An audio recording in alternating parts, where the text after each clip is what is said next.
আসসালামু আলাইকুম, সবাই কেমন আছেন? আমি আজকে একটা রসুন আর সরিষার ভর্তা রেসিপি নিয়ে আপনাদের মাঝে হাজির হয়ে গেলাম। আর এই সরিষাটা অনেক গুণাগুণ থাকে। এই সিজনটা এখন চেঞ্জ হচ্ছে, প্রায় মানুষেরই এখন জ্বর, সর্দি, ঠান্ডা, কাশি এগুলো লেগেই থাকে। আর এই ভর্তার রেসিপিটা যদি আপনারা বাড়িতে বানিয়ে খান ঘরোয়াভাবে তাহলে অনেকটা আপনাদের উপকারে কাজে আসবে। আর এই সরিষাটা দেখা গেছে সরিষার তেল ঠান্ডার জন্য খুবই উপকার করে। আর রসুনগুলা খেলে আমি পরে বলছি ভিডিওতে। তো সরিষার উপকরণটা কি বলে দিচ্ছি। আমারও ঠান্ডা লেগেছে, তাই আমি আজকে বাড়িতে নিজে বানাবো খাওয়ার জন্য। আমার ভয়ে শুনেই বুঝতে পারছেন যে কি পরিমাণে আমার ঠান্ডা আর জ্বর। তারপর আমি রসুনগুলোকে সুন্দরভাবে ভালোভাবে বেছে নিয়েছি।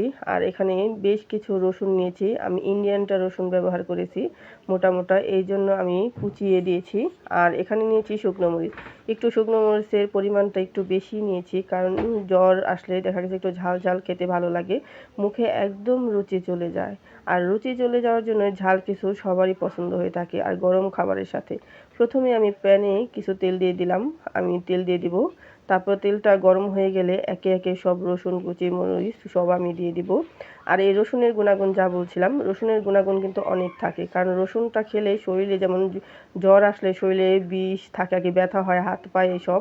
আর এই রসুনটা শরীরে হাত পায়ে ব্যথা কমায় আর বাত সব কিছু সারাতেই সাহায্য করে।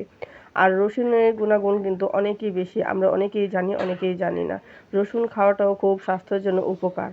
আর শুকনো মরিচটা আমি একটু বেশি দিয়েছি, আর যারা ঝাল খেতে পছন্দ করেন না তারা অল্প পরিমাণেও দিতে পারেন। আমি ঝাল খাবো এই জন্য আমি বেশি নিয়েছি। তারপর ভাজা হয়ে গেলে আমি এই সরিষাটা দিয়ে দিব। আর সরিষাটা একটু লাস্টেই দিতে হবে, কারণ সরিষাটা যদি একটু বেশি ভাজা হয়ে যায় তাহলে তিতা লাগবে। এই জন্য যখন রসুন আর মরিচটা ভাজা হয়ে যাবে তারপরে এই সরিষাগুলো দিয়ে দিতে হবে।